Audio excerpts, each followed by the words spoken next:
Single heart beat scan ఒక్క second లోనే world class 640 slide CT scan ఇప్పుడు మీ vista imaging Banjara hills లో. ఇప్పుడు ప్రొఫెషనల్ విషయాలకు వస్తే అంటే కొన్ని మాట్లాడుకున్నాం అనుకోండి. మీరు బిగినింగ్లో ఫస్ట్ యాక్టింగ్ కెరీర్కి వచ్చిన ముందు ఫస్ట్ మీరు పూరి జగన్నాథ్ గారి సీరియల్లో చేశారని, డిడిసి దూరదర్శన్ వందే మాత్రం 30 years ఇండస్ట్రీ క్యారెక్టర్ అప్పుడే చేశారని. అవును, అది చాలా విచిత్రమైన ఎక్స్పీరియన్స్. చెప్పాలి అది? చెప్పండి. అది ఇంట్రెస్టింగ్గా ఉంటే చెప్పండి. అంటే నాకు ఇంట్రెస్టింగ్గా ఉంటాయి, చెప్పండి. అప్పుడు రుద్రాగాల్ అన్న సీరియల్కి నేను సెలెక్ట్ అయ్యాను క్యాస్ట్లో. ఒక రోల్ ఏదో ఇచ్చారు, బట్ ఏదో కొన్ని టెక్నికల్ రీజన్స్ వల్ల లేట్ అయింది. సో ఆ టైంలో ఏంటంటే నేను ఫైనాన్షియల్గా బాగా టైట్ పొజిషన్ అది, అంటే ఇంటి నుంచి కూడా ఏం తెచ్చుకునే పరిస్థితి లేదు. కొంచెం జాగ్రత్తగానే ఉండేవాడు డబ్బుల విషయంలో, బట్ ఆ వర్క్ లేదు. సీరియల్ దాదాపుగా ఒక 4 రోజుల పైన ఆపేసినట్టు గుర్తు. అప్పుడు ఎటువంటి ఇన్కమ్ లేకపోవడం వల్ల కొంచెం ఇబ్బంది పడుతుంటే మా ప్రొడక్షన్ మేనేజర్ ఒక అతను ఒకసారి ఫోన్ చేశాడు నాకు. అంటే ఫోన్ లేప్పుడు పేజర్ చేసి ఇలాగ ఎక్కడున్నావు ఏంటంటే ఇలా రూమ్లోనే ఉన్నాను. అంటే ఇక్కడ పలానా సీరియల్ షూటింగ్ జరుగుతుంది రా, జూనియర్ ఆర్టిస్ట్ ఆల్మోస్ట్.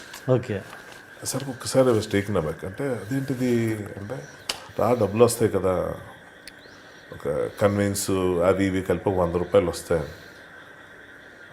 ఎందుకు బాధ, ఈ నాకేంటి పరిస్థితి అనిపించలే. ఓకే ఎలాగైనా నన్ను అర్హుడిని అనుకున్నాడు కదా అనుకున్నాను. ఏంటో వెళ్ళిపోయాను. వాకబుల్ డిస్టెన్స్ నేను ఉన్న రూమ్ నుంచి అక్కడికి వెళ్ళిపోయాను. ఆ హోటల్లో షూటింగ్ జరుగుతుంది అది ఒక లొకేషన్లో. అక్కడ ఇంకా టిపికల్ జూనియర్ ఆర్టిస్టులు పడే వేదన ఏంటో నాకు ఆ ఒక్క రోజులో చూపించారు మొత్తం అక్కడ యూనిట్ అంతా. డ్రెస్సుల దగ్గర నుంచి నాకు సరిపోను ఇవ్వటం, అంటే క్రౌడ్లో ఇలా వాళ్ళకి తెలుసు కదా ఎలా ఉంటాయి ట్రీట్మెంట్, వాళ్ళకి వేసుకో అని చెప్పి డ్రెస్సులు ఇస్తే అతను కొంచెం టైట్ అయిపోయి నాకు ఇలా కాదు అంటే దానికి ఏదో ర్యాష్గా మాట్లాడే అప్పుడు ఒక కాస్ట్యూమ్ అసిస్టెంట్ అతను, ఎవరు మెయిన్ చీఫ్ కూడా కాదు, కొంచెం ర్యాష్గా మాట్లాడి ఇచ్చింది వేసుకో ఏంటి మాట్లాడుతున్నావు నువ్వు అది ఇది అని. బాబోయ్ ఇదేంటిది ఇలా మాట్లాడుతున్నారు, అసలు అలవాట్లేదు, పైగా ఏంటనుకొని వెళ్ళాను, నిల్చున్నాను. అక్కడ ఏం జరిగిందంటే డైరెక్టర్ పేరు పూరి జగన్నాథ్ అని చెప్పారు. ఓకే చూశాను. ఆయన అప్పటికి అతను ఇంకా సినిమాలు తీసినట్టు లేదు, ఇంకా అట్లా లేదు, తీస్తే నాకు తెలిసి ఉండేది కదా, లేదు. అప్పుడు అతను దగ్గర పనిచేస్తున్న అసిస్టెంట్ డైరెక్టర్ జోగి నాయుడు అని ఒక అతను ఉన్నాడు, బాగా ఫేమస్ యాంకరు, యాక్టరు. సో యాక్చువల్గా జరుగుతోంది సీన్. నేను అదే మన revolutionary story in freedom fighters ఆ టైంలో అనమాట, ఇండిపెండెన్స్ స్టోరీ. సో దానికి సంబంధించి సీన్ ఏదో తీస్తున్నప్పుడు పెద్ద ఒక ఆయన డైలాగ్ చెప్పడానికి చాలా ఇబ్బంది పడుతున్నాను. నేను క్రౌడ్లో వెనక నిల్చుని ఉన్నాను, ఎప్పటికీ అవ్వట్లేదు ఆ టేక్. ఇక్కడి నుంచి ఖడ్గం సీనే, ఇంకేమీ లేదు. అంటే మరి ఖడ్గంలాగా టప్పని పేపర్ లాగేసి నువ్వు వెళ్ళిపో అది కాదు, కానీ చాలా ఇబ్బంది పడతా ఉంటే జోగి నాయుడు గారు అక్కడికి పక్క వస్తే నేను పిలిచాను, ఏదో పని మీద వస్తే సార్ నాకు ఒక ఛాన్స్ ఇస్తారా, ఈ డైలాగ్ నేను చెప్పేస్తాను, నా బాధ ఏంటి వెయిటింగ్ ఎక్కువైపోతుంది, పాపం డైరెక్టర్ లేట్ అయిపోతుంది, ఇలా అది ఎవరైనా చెప్తే అయిపోతుంది కదా, అతనే ఎందుకు అన్న దీంట్లో అంటే అంత టైం వేస్ట్ చేయడం అవసరం అన్నది. సో ఫస్ట్ ఆఫ్ ఆల్ జోగి నాయుడు అన్న వ్యక్తి అసలు నన్ను అబ్లెస్ చేయాల్సిన పని లేదు, అతను వినాల్సిన అవసరం లేదు. అతను కొంచెం ఒక ఏంటిది కొంచెం రఫ్గానే ఉంటున్నట్టు అనిపించింది అతని బాడీ లాంగ్వేజ్. కొంచెం మరి ఎందుకు అడిగేశాను ఒకసారి ఇలా షార్ప్గా నన్ను చూసి ఒకసారి డైలాగ్ చెప్పడం వచ్చా సార్, అంటే ఒక సీరియల్లో చేస్తాను రుతురాగాలని, అది ఇంకా డైలాగ్ చెప్పడం వచ్చారు అదా అని అడిగాను. సారీ సార్ కరెక్ట్గా ఆన్సర్ చెప్పాలి కదా, వచ్చాను అన్న. సరే ఒకసారి ట్రై చేయండి, సీన్ పేపర్ కాపీ ఎంత దగ్గర ఉంది, అక్కర్లేదండి వచ్చి ఆల్రెడీ అన్న. ఎలా అని ఆయన ప్రాక్టీస్ చేస్తుంటే విన్నాను సార్. ఒక పిచ్చి లుక్, అంటే ఆయనకి చిన్న నవ్వు వచ్చేస్తుంది లోపల నుంచి. రే ఏంటిడు అంటే అది ఓవర్ యాక్షనా, ఓవర్ కాన్ఫిడెన్సా, లేకపోతే ఇదేంటి, నాకేంటి ఆత్రం. నేను ఇదే కాగితం తీసుకుని 10 నిమిషాలు అటు ఇటు తిరిగినా, బట్ నేను ఎంత రెడీగా ఉన్నానో అవతల వాళ్ళకి తెలియాలన్న ఒక తపన అనమాట. సరే అని ట్రై చేస్తే చెప్పా, ఆల్మోస్ట్ ఒక 1.5 pages పెద్ద డైలాగ్ చెప్తే పూరి జగన్నాథ్ గారు కనీసం ఈ నెల ఏదో చెప్తే ఆయన ఒకసారి అలా చూసాను, అతను ఓకే చెప్పించాడు రండి నేను, సార్ మీరు కూర్చోండి ఇది నెక్స్ట్ ఎపిసోడ్లో మీరు చేద్దరు కానీ. అతను పాపం అక్కడ ఉన్న ఆర్టిస్ట్కి ఏదో సమ్ ప్రాబ్లం ఏదో ఉన్నట్టుంది.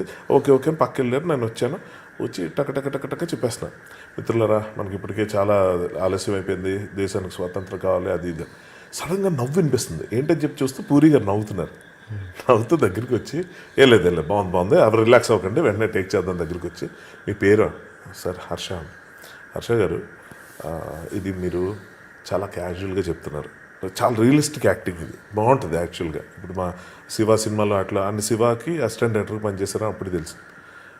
రాము గారి స్టైల్లో క్యాజువల్గా ఫ్రెండ్స్ ఇద్దరు మాట్లాడుకుంటే అలా ఉంది, అలా ఉంది. కానీ ఇది అలా కాదు, విప్లవాత్మకమైన సీరియల్ ఇది, ఎపిసోడ్ ఇది. అప్పుడు కొంచెం ఆ భావోద్వేగాలన్నీ చూపిస్తూ ఎమోషనల్గా చేయాలి అంటే ఓకే సార్ అని ఇంకొక టేక్ అయింది, చేశారు. మిత్రులారా ఇది అది గట్టిగా మాట్లాడుతుంది. ఓకే అయిపోయిన తర్వాత ఆయన చాలా ఇంప్రెస్ అయ్యి 2 ఎపిసోడ్స్ చిన్న ఎపిసోడ్స్ అవి. నెక్స్ట్ ఎపిసోడ్లో లీడ్ రోల్ ఇవ్వండి ఇతనికి అని చెప్పేసి జోగినాయుడు గారు చెప్పారు.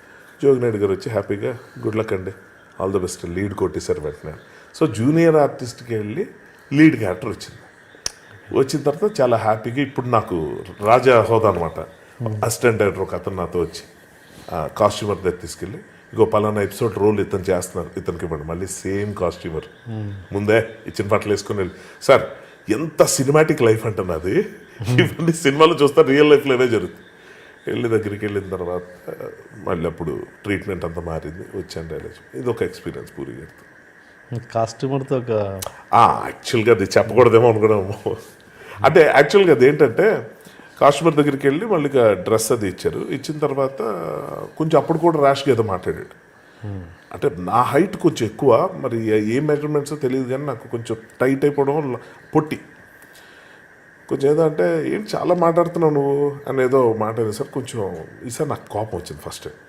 వచ్చి పక్కకి వెళ్ళి అది అతని ఈగో ప్రాబ్లం మరొకటి కాదు. సో అసిస్టెంట్ డైరెక్టర్ అప్పుడు అసిస్టెంట్ డైరెక్టర్ జోగినాయుడు ఆయనకి వెళ్ళి చెప్పాను, సార్ అలా కాస్ట్యూమర్ కొంచెం రఫ్గా మాట్లాడుతున్నాడు సార్, ప్రతి చిన్న విషయం మీకు వచ్చి చెప్పుకోలేను కాదు, మీలాంటి వాళ్ళు ఉంటే కొంచెం మిగిలిన వాళ్ళ పరిస్థితి కొంచెం ఘోరంగా ఉంది నాకేలా.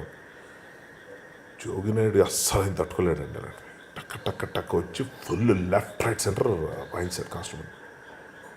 ఆయన చేస్తే ఈవెన్ పూరి గారు కూడా ఏదో మాట ఏంటో గొడవ సరిగ్గా చూసుకోండి ఏదో అలాంటిది ఏదో అంటంతో చాలా కోపం వచ్చింది. అయిపోయింది అప్పటికే ఫుల్ బ్యాటింగ్. అడిగితే నాకు కావాల్సిన డ్రెస్ అప్పుడు ఏదో కొంచెం అడ్జస్ట్మెంట్ చేసి ఇచ్చాడు. ఆ డ్రెస్ తొడిగినప్పుడు ఇలా కసిగా తొడిగి వెళ్ళిపోతుంటే ఇలా ఆపాడు. అన్నా చూశాను నేను, గుర్తుపెట్టుకుంటానన్నా గుర్తుపెట్టుకుంటా అన్నాడు. కాలితో ఉంది కదా ఆల్రెడీ నాకు.